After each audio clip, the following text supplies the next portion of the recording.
First and foremost, I think this is Manda most fall. What has been described by Honorable Manzo is something quite gruesome. And I think it is only fair that at this point in time,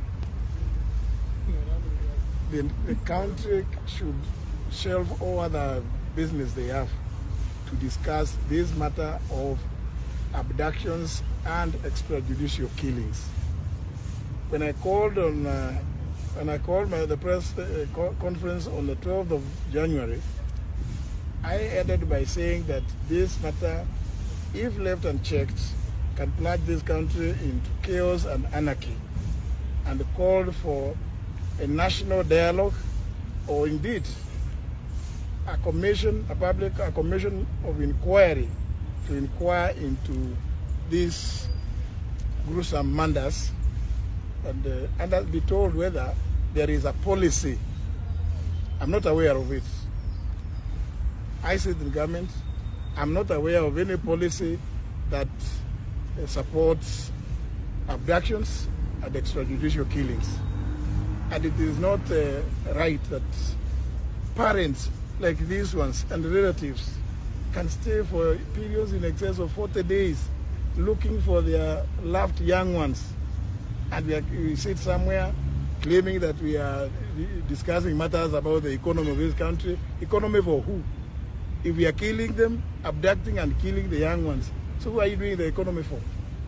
This matter needs to be taken with the seriousness that it deserves.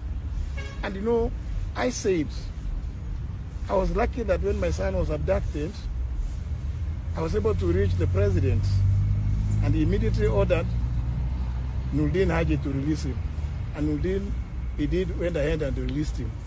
How about these parents and relatives who cannot reach the president? It is something that is so serious that we must shelve all other things that we are doing, because I do recall that during the campaigns, we went around the country saying that abductions, extrajudicial killings would never happen at our watch. But now it is happening. It has been happening, and we are trying to normalize it as we are here mourning and grieving about these four who have gone missing. We are also aware that 2 young men were killed in Nakuru.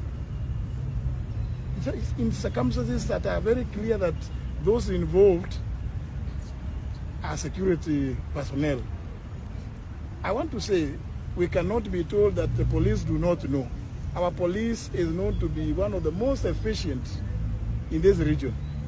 And therefore, if they wanted to crack this matter and bring the culprits to book, it will be a matter of just a few days or hours. So I'm calling upon everybody in government, and more so particularly because ultimately responsibility must belong to somebody. We say the buck must stop somewhere. In this case, the president is the president of the Republic of Kenya, head of government, and commander-in-chief of all defense forces. Therefore, Mr. President, I'm calling upon you now to order an end to these abductions, which you promised, killings, extrajudicial killings, and an open inquiry to inquire into how these things have been happening. We cannot make it normal. We know that these are very young lives that have been taken away. What do you think the parents of these young ones are feeling? Everybody must put themselves in the shoes of these parents and relatives who have been agonizing. Did they enjoy Christmas? They could not, when everybody else was enjoying their Christmas.